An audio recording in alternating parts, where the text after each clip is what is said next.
Assalamualaikum warahmatullahi wabarakatuh. Dengan saya Nugroho Setiabudi, Latsar CPNS 2022 angkatan ke-61 kelompok 2 dari pemerintah Kota Surabaya. Saya akan menjelaskan mengenai Smart ASN dan literasi digital. Di mana kita ketahui ada 4 pilar literasi digital. Yang pertama, etika bermedia digital. Kedua, keamanan bermedia digital. Ketiga, budaya bermedia digital. Keempat, kecakapan bermedia digital. Apa itu lanskap digital? Lanskap digital itu terdiri atas dua hal, yaitu perangkat keras dan perangkat lunak, yang merupakan sebutan kolektif untuk jaringan sosial, surel, situs daring, perangkat seluler, dan lain sebagainya. Bagaimana kita mengetahui dan memahami internet? Salah satu hal yang sering kita jumpai dalam dunia digital adalah internet. Internet merupakan jaringan komputer yang memungkinkan satu komputer saling berhubungan dengan komputer lain. Menurut Levin and Young tahun 2010. Hal yang perlu disiapkan untuk mengakses internet yaitu komputer, modem, akses ke penyedia jasa internet, dan berbagai perangkat lunak. Bagaimana mengetahui dan memahami koneksi internet? Pertama, komputer tidak terhubung secara langsung dengan internet. Komputer kita dapat terkoneksi dengan internet karena adanya perusahaan penyedia jasa internet atau internet service provider. Kita mendaftar agar memperoleh jasa koneksi internet dari penyedia jasa internet. Internet biasanya dapat kita akses dengan perangkat keras koneksi bernama modem. Penyedia jasa internet ini mengerjakan pemasangannya, termasuk juga perangkat lunak yang menyertainya.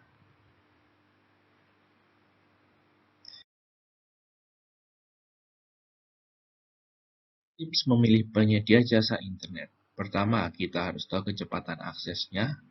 Kedua, stabilitasnya, apakah internetnya itu putus nyambung atau tidak. Ketiga, pelayanan terhadap pelanggan.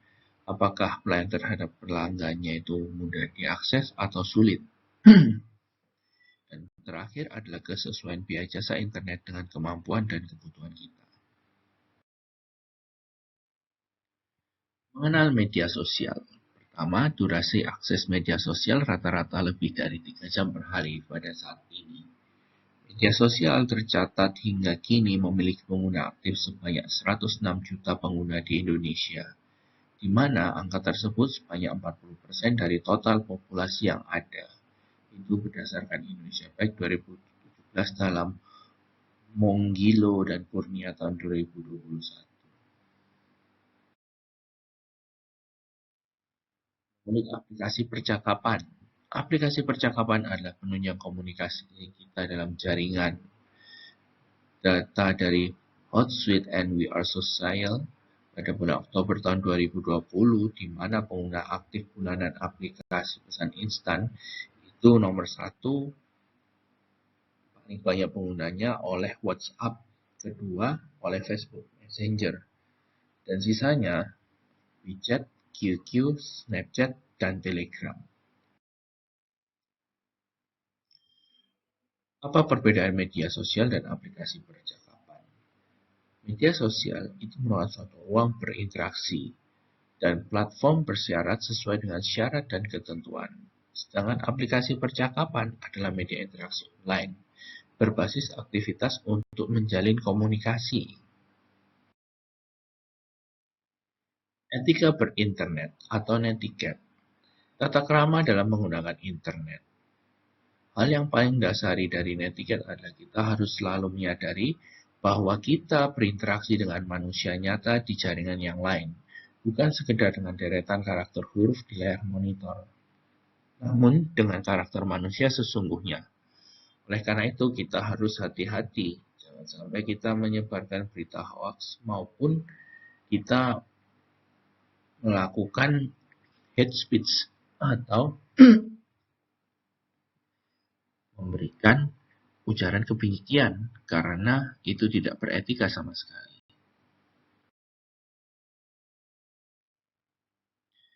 Yaitu tujuannya dari netiquette adalah memahami etika berinternet. Memahami adalah kemampuan menjelaskan etiket dalam ruang digital. Mengevaluasi etika berinternet. Mengevaluasi adalah kemampuan memberi penilaian atas pelaksanaan dan pelanggaran etiket di ruang digital, baik yang dilakukan sendiri maupun oleh orang lain. Menerapkan etika berinternet. Menerapkan adalah selalu menjadikan etika sebagai panduan dalam pengalaman sehari-hari saat beraktivitas di ruang digital.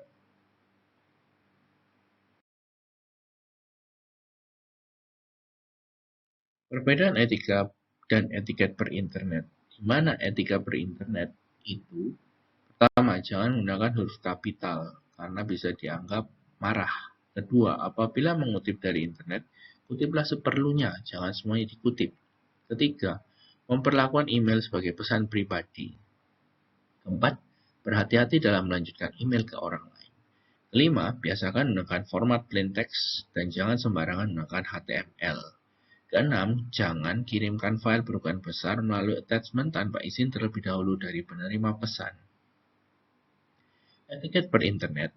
Pertama, menulis email dengan ejaan yang benar dan kalimat sopan. Kedua, tidak menggunakan huruf kapital semua. Ketiga, membiasakan menuliskan subjek email untuk mempermudah penerimaan pesan. Keempat, menggunakan BCC atau Blind Carbon Copy, bukan hanya CC, Carbon Copy, untuk menghindari tersebarnya email milik orang lain. Kelima, tidak mengirim email berupa spam, surat berantai, surat promosi, dan surat lainnya yang tidak berhubungan dengan mailing list. Keenam, menghargai hak cipta orang lain. Ketujuh, menghargai privasi orang lain. Delapan, jangan menggunakan kata-kata jorok dan vulgar.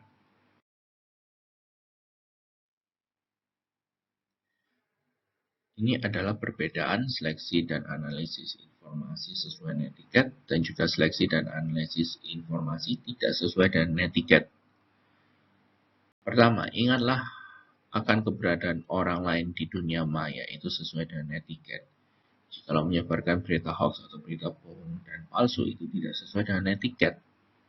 Kedua, taat pada standar perilaku daring yang sama dengan yang kita jalani di kehidupan nyata.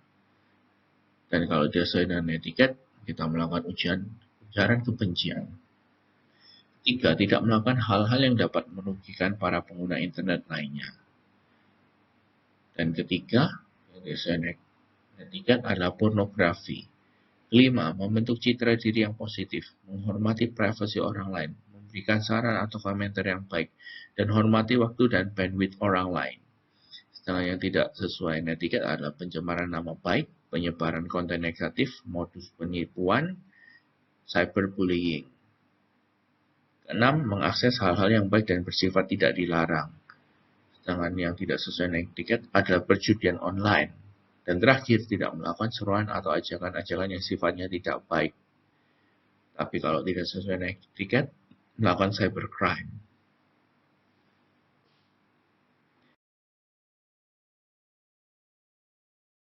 Ini adalah 8 etika bermedia sosial.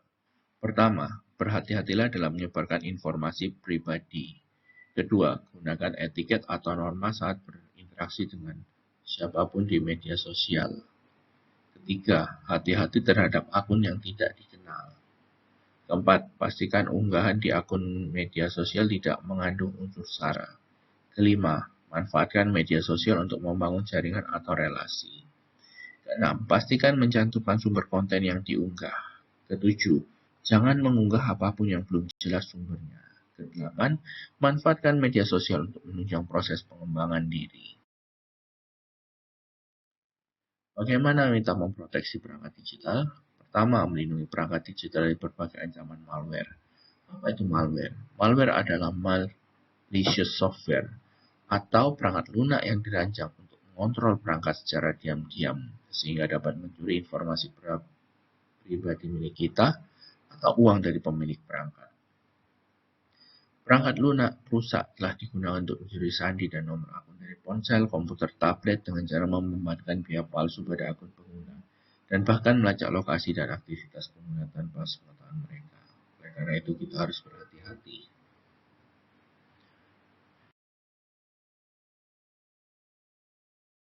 Proteksi dari perangkat keras dan proteksi dari perangkat lunak. Jikalau proteksi perangkat keras, kita bisa menggunakan kata sandi, fingerprint authentication, maupun face authentication. Kalau dari proteksi perangkat lunak, kita bisa menggunakan find my device, backup data, kita bisa menggunakan antivirus, enkripsi full disk, dan shredder. Tips untuk melindungi gawai kita dari virus, peretas, maupun pengintaian. Pertama, perbarui sistem operasi dan aplikasi penting secara berkala. Kedua, gunakan antivirus secara rutin. Ketiga, gunakan anti-spyware. Keempat, gunakan firewall. Kelima, gunakan kata sandi yang kuat. Keenam, gunakan verifikasi tambahan. Ketujuh, berhati-hati dengan apa yang kita klik. Kedelapan, berhati-hati saat sedang belanja daring. Kesembilan, berhati-hati dengan apa yang kita publikasikan. Dan kesepuluh, merespon informasi data bocor. Segera bukukan akun untuk menghindari peretas menggunakan data kita. Tips perlindungan data pribadi. Pertama, gunakan password yang kuat. Kedua, hindari membagikan data pribadi kita. Ketiga, pahami dan pilih aplikasi yang dipasang di gawai kita. Keempat, pahami dan pastikan pengaturan privasi di setiap akun platform digital. Kelima, hindari berbagi data pribadi orang lain, baik keluarga, teman, maupun kenalan kita. Ketujuh, selalu lakukan pembaharuan perangkat lunak yang digunakan dalam gawai untuk meminimalisir risiko adanya celah kebocoran. Ketujuh, hati-hati mengunggah data pribadi di platform digital karena keamanan data pribadi kita tidak selalu terjamin. Kedelapan, hindari memasukkan data pribadi yang penting saat berinteraksi dalam platform digital. Kesembilan, waspada jika ada komunikasi atau aktivitas mencurigakan baik dari akun dengan identitas digital yang kita kenal maupun bukan.